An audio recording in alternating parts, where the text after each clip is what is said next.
Being that I'm getting back into the shop working on these things, I got a little side quest I want to do first. I bought a time clock. I want to use it to keep track of working on these old engines for YouTube and figure out what kind of time I actually have in them. And what more fun of a way could you do than using an old time clock?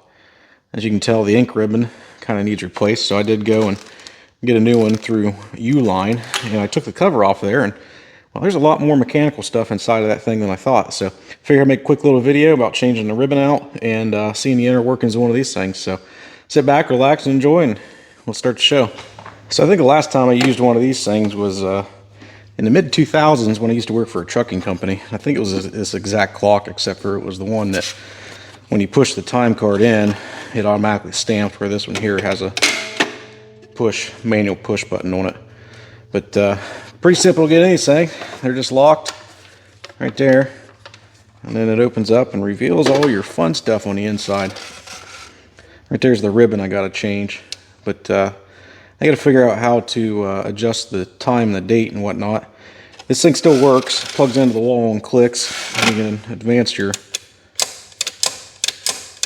time with this lever right there. So I would assume there's some more levers here that will let me adjust the date. So let's figure that out. Alright, so what do we need to accomplish? Well, I need to get the old ribbon off of here, and then I need to get the date and time correct on the time card. So I guess first thing is let's figure out how the ribbon comes off. Alright, so I piddled around with this thing a little bit. I think I got some things figured out here. So here's the ribbon I got to change, and it looks like there's just a little retainer right here that you pull out and it allows that ribbon to come out. So we got that figured out. This here spins. And I wasn't really sure what it was doing until I looked down inside. See if I can zoom in on it. So if you spin that, that's your month that goes on the time card right there. So you got that figured out, how to adjust the month. It's by spinning this. And then obviously the date or the time is that lever there, which every time you spin it, it spins that wheel. So now we just got to figure out the date, which is the wheel closest to the inside, and I figure that's probably this lever here since it's the only one left. And looky there. Alright, so I get all that figured out. Obviously it's not September, it is the end of May right now, so I need to get this all adjusted to get to the right date and time, and then got to change this ribbon out. Now this ribbon, when you push down on this lever, seems to index every time you push down on the stamp. And then on the very bottom, how this works, it looks like, is there's a swinging hammer or an anvil, I don't know what you call that. When you push down, that thing trips back and then goes up and smacks the time card, which in turn pushes the time card up into all of the numbers there and transfers through the ribbon to your time card. Well, I guess we'll figure out on getting this ribbon changed out here. So take that out. Do the same here. Okay. Alright, old ribbon's out. Put the new one in. This goes down under like that. Lay this here. Don't roll away. Put this side in first. Cool. Roll that up.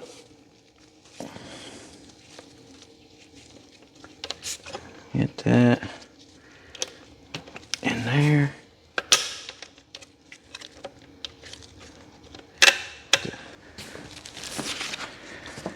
Get a time card.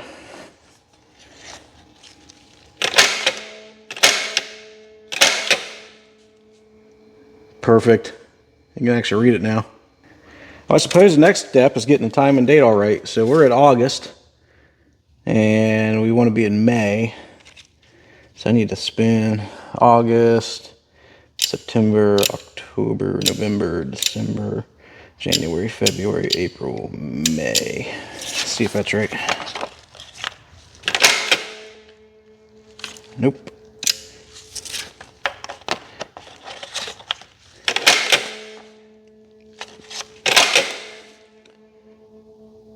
All right, so May, it's not May 11th, so I need to change the date here.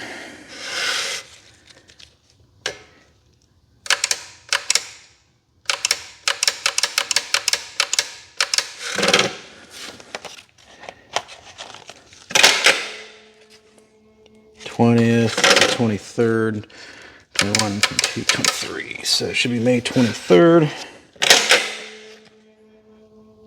Yep, we're good there. And let's figure out what time it is.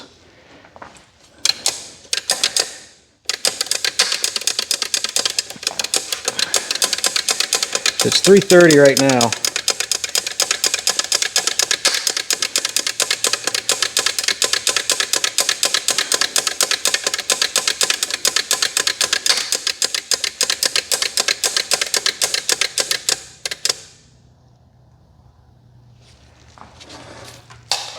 Make sure it's still 3:30.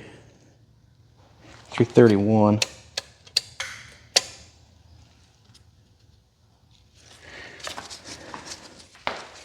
Suppose get this thing plugged in.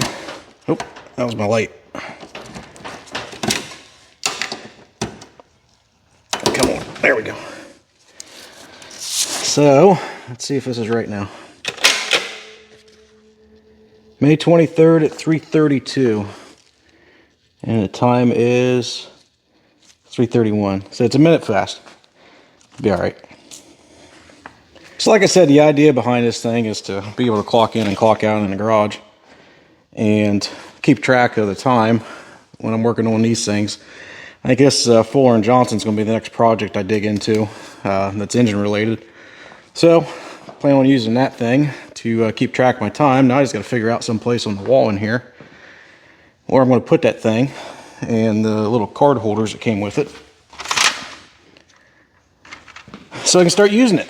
So I'm thinking maybe hanging it up on this piece of plywood I already got hanging on the wall. I put this up to hang wrenches and whatnot, and I've never got around to doing it. So I think maybe not the permanent home for it, but the home right now, put it right there since there's a power drop right behind my toolbox, so I can plug it in, get the time clock on card holders hung up there.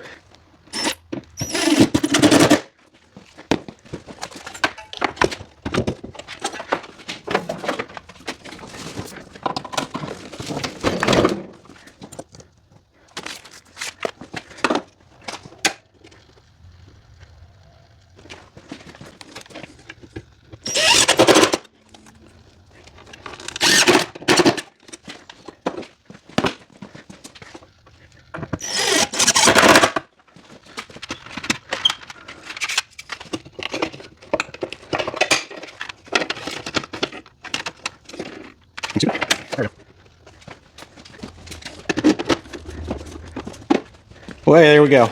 Professional shop now. I got a clock in, clock out thingy, also known as a time clock, and should be getting paid extra for being out here on a Saturday. But yeah, a little bit different. Wow.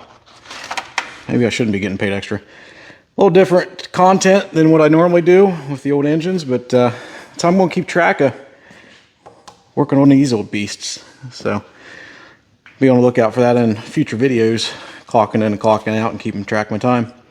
Well, I need to get started on a new video with this old girl. So until next time, go out and get your hands dirty.